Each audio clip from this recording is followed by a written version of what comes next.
Ẹ̀yin èèyàn ilé ìwò lẹ ṣe káàbọ̀ sí Mashola Gist TV. Gist tá a gbọ́ yìí inú mi dùn sí gan-an ni.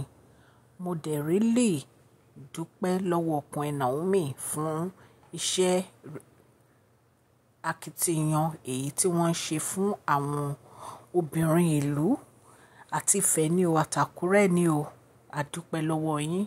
Ọlọ́run Elédùmarè á wà pẹ̀lú yín o, ebi ò ní pa yín. Ẹ mọ̀ pé wọ́n ní tí ebi bá ti kúrò nínú ọ̀rọ̀ ẹni àbùṣébùṣe, ẹ̀yin náà ẹ rí bí ìlú ṣe kan gógó lórí ọ̀rọ̀ oúnjẹ tó wọ́n, tó jẹ́ pé ẹlòmíì gan àti jẹ oúnjẹ ẹ̀ẹ̀kan lójúmọ́ ó di wàhálà fún àwọn ará ìlú. Ẹ̀yin náà wo bí gbogbo nǹkan ṣe kan gógó tó jẹ́ pé àwọn èèyàn gan wọ́n ń fi ẹ̀hónú hàn kiri ni pé ìlú ò fararọ. Wọ́n ní First Lady Adeleke, wọ́n ní wọ́n dúpẹ́ lọ́wọ́ ọkùnrin Naomi ò fún akitiyan tí wọ́n ń ṣe, torí wọ́n ní wọ́n fún àwọn obìnrin ní bag of rice, wọ́n ló dẹ̀ pọ̀ tí wọ́n contribute fún àwọn obìnrin nítorí pé ìlú ò fararọ.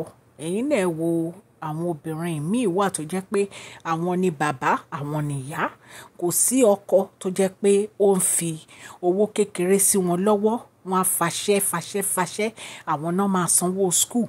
Gbogbo àwọn nǹkan báyìí ni First Lady Adeleke ni wọ́n dúpẹ́ lọ́wọ́ Queen Naomi fún, nítorí pé wọ́n ní tí ó bá jẹ́ pé a ní irú Queen Naomi láwùjọ tí wọ́n ń ṣe báyìí, wọ́n ní kò bá máa dà o, nítorí pé ṣe rí bag of rice tí wọ́n fún àwọn obìnrin yìí, ìdílé tí bag of rice yẹn wọ̀, àdúrà tó máa ṣe fún Queen Naomi kò ń ṣe kékeré rárá. Wọ́n ní inú First Lady Adeleke, wọ́n ní inú wọn dùn gan-an, wọ́n ní inú Governor Adeleke náà dẹ̀ dùn sí Queen Naomi, pé wọ́n ní àwọn mọ̀wé pé èèyàn Ọlọ́run ni Queen Naomi, pé kìí ṣe ìnínà tí ń ṣe ojú rere àti àánú wọn. Èyí náà mọ̀ pé Queen Naomi wọ́n ní Wings Foundation, èyí tó jẹ́ NGO, tó jẹ́ pé nínú foundation yìí oríṣiríṣi nǹkan ni wọ́n máa ń ṣe fún àwọn obìnrin àti ọkùnrin, especially àwọn ọkùnrin tó jẹ́ pé wọn ò níṣẹ́ lọ́wọ́. Inú NGO yìí ni wọ́n ti máa ń help wọn láti fún wọn níṣẹ́. Ẹlòmíì ò ní owó hospital tó máa san lẹ́yìn ìgbà tí ìyàwó ẹ̀ bá bímọ.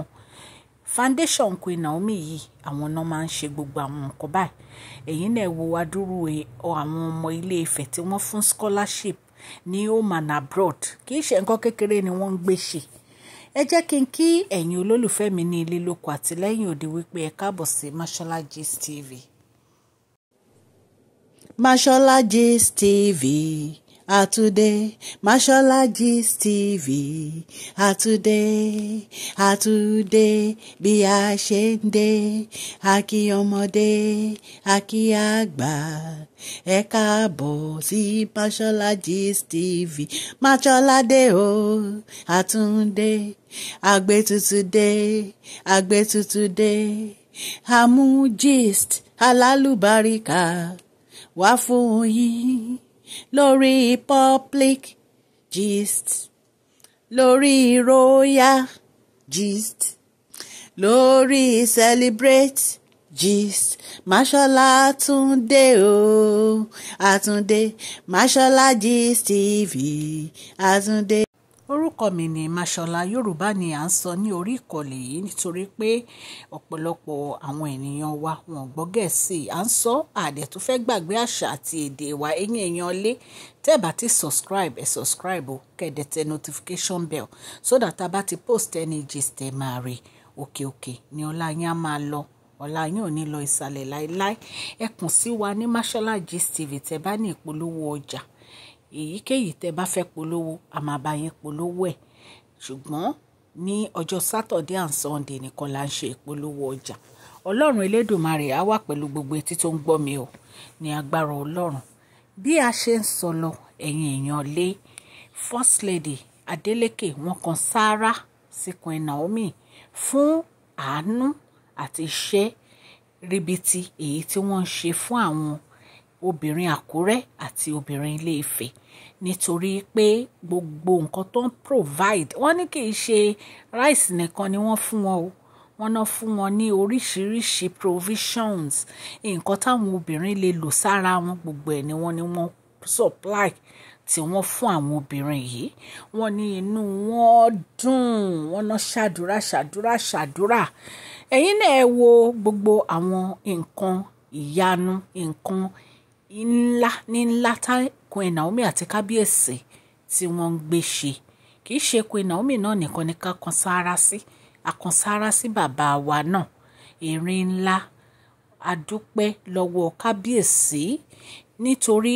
pé Kabiyesi aláàánú ni wọ́n ìtorí ẹ̀ ni wọ́n fi support Queen Naomi láti ṣe gbogbo nǹkan tí wọ́n ṣe wọ́n ní Gov Adeleke gan tún dúpẹ́ lọ́wọ́ Kabiyesi nítorí pé nǹkan tó ń ṣe kì í ṣe kékeré ẹ wo iye adúrú bags tí wọ́n ní wọ́n tán kó sílẹ̀ kì í ṣe owó kékeré o ẹ̀yin èèyàn lé so ẹni tó bá ṣe nǹkan rí ẹ jẹ́ ká dúpẹ́ lọ́wọ́ wọn Kabiyesi ẹ ṣé o Queen Naomi ẹ ṣé o Ọlọ́run á máa bá wa gbé ọwọ́ yín sókè o ẹ̀yin ará lẹ́sẹ̀ ń gbọ́ mi mo dúpẹ́ lọ́wọ́ yín fún àdúrótì yín lórí channel yìí àdúpẹ́ àtọ́pẹ́dá Ọlọ́run Elédùmarè á bá wa wà pẹ̀lú gbogbo yín o gbogbo nǹkan tẹ́ ẹ bá ń fẹ́ ó máa yọrí sí rere o ẹ jọ̀ọ́ ẹ má gbàgbé fún fídíò yìí ní thumbs up o and please share this video like and subscribe God bless you Mashola Gist TV love you all.